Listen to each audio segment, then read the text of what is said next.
चंपा की कहानियाँ। बहुत समय पहले की बात है। एक छोटे से गांव में रामू नाम का एक किसान रहता था।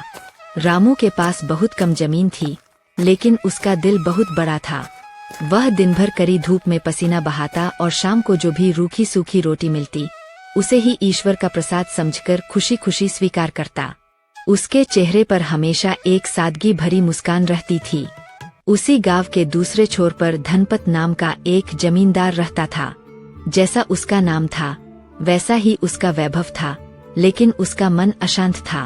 धनपत के पास सैकड़ों एकड़ जमीन, गाड़ियां और तिजोरियां भरी थीं, फिर भी उसे रात को नींद नहीं आती थी। उसे हमेशा डर लगा रहता कि कहीं उसकी संपत्ति कम न हो जाए। एक दिन रामू अपने खेत की जुताई कर रहा था। अचानक उसका हल किसी कठोर चीज से टकराया। उसने कौतूहलवश वहां की मिट्टी खोदी तो उसकी आंखें फटी की फटी रह गई। जमीन के नीचे एक मिट्टी का पुराना घड़ा दबा हुआ था। जब उसने घड़ा बाहर निकाला और उसका ढक्कन खोला, तो वह सोने के सिक्कों से लबालब भरा था। रामू एक पल के लिए स्तब्ध रह गया। उसने कभी इतना धन एक साथ नहीं देखा था। उसके मन में विचार आया, इतने धन से तो मेरी 7 पीढ़ियां ऐश करेंगी। लेकिन अगले ही पल उसके भीतर के ईमानदार इंसान ने आवाज दी, रामू, यह धन तेरा नहीं है, तूने इसे कमाया नहीं है। बिना मेहनत के मिला धन सुख नहीं, विपत्ति लाता है। रामू ने वह घड़ा वापस मिट्टी में दबाने का सोचा, लेकिन फिर उसे लगा कि यह गांव की संपत्ति है। वह सीधा गांव के मुखिया के पास पहुंचा और पूरी बात बता दी। संयोग से धनपत भी वहीं बैठा था। जब धनपत ने सुना कि रामू के खेत में सोने का घड़ा मिला है, तो उसके मन में लालच की अग्नि धधक उठी। उसने तुरंत चाल चली और बोला, मुखिया जी, वह खेत तो असल में मेरे पूर्वजों का था। रामू को मैंने वह जमीन सिर्फ खेती करने के लिए दी थी, इसलिए उस घड़े पर मेरा अधिकार है। रामू स्वभाव से सीधा था, उसने कोई विरोध नहीं किया। मुखिया ने न्याय करते हुए वह घड़ा धनपत को सौंपने का आदेश दिया। धनपत खुशी से फूला नहीं समा रहा था। वह घड़ा लेकर अपने घर पहुंचा और अपनी पत्नी से बोला, आज हमारी किस्मत खुल गई। देखो कितना सोना मिला है। जैसे ही धनपत ने घड़े का ढक्कन खोला, उसकी चीख निकल गई।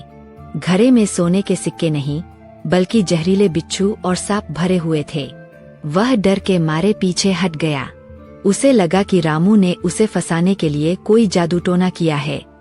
अगले दिन गुस्से में तमतमाया हुआ धनपत फिर मुखिया के पास पहुंचा। उसने रामू पर आरोप लगाया कि उसने घड़े के सिक्के चुरा लिए और उसमें बिच्छू भर दिए। मुखिया ने रामू को बुलाया और पूछा, रामू, क्या यह सच है? रामू ने हाथ जोड़कर कहा, मुखिया जी, मैंने अपनी आंखों से उसमें सोने की चमक देखी थी। यदि वहाँ अब बिच्छू है, तो इसमें मेरा कोई दोष नहीं। मुखिया एक बुद्धिमान व्यक्ति थे। उन्होंने दोनों को साथ लेकर उसी खेत में जाने का फैसला किया। उन्होंने कहा, घड़ा वही ले चलो जहाँ से निकला था। जब खेत में पहुंचकर घड़ा खोला गया, तो मुखिया और गांव वाले हैरान रह गए। रामू के सामने वह घड़ा फिर से चमकते हुए सोने के सिक्कों से भर गया था, लेकिन जैसे ही धनपत उसे छूने जाता, उसे उसमें केवल बिच्छू नजर आते। मुखिया मुस्कुराए और बोले, धनपत जी, प्रकृति का अपना न्याय होता है। यह घड़ा कोई साधारण घड़ा नहीं है, यह इंसान की नीयत का दर्पण है। रामू की नीयत साफ थी, उसने इसे मेहनत और ईमानदारी की जमीन से निकाला, इसलिए यह उसके लिए सोना है। लेकिन आपके मन में लालच और छल था, इसलिए यह आपके लिए विष के समान है। धनपत को अपनी गलती का एहसास हुआ। उसने अपना सिर झुका लिया और चुपचाप वहां से चला गया। रामू ने उस धन का उपयोग खुद के लिए नहीं, बल्कि गांव में एक पाठशाला और कुआं बनवाने के लिए किया। इस कहानी से हमें यह सीख मिलती है कि ईमानदारी और संतोष ही मनुष्य का सबसे बड़ा धन है। लालच में आकर जो दूसरों का हक छीनना चाहता है, उसे अंत में केवल अशांति और विफलता ही हाथ लगती है। अगर ये कहानी आपको अच्छी लगी हो, तो इसे लाइक और सब्सक्राइब करना ना भूले, ताकि नई कहानी आए तो आपको पता चल सके।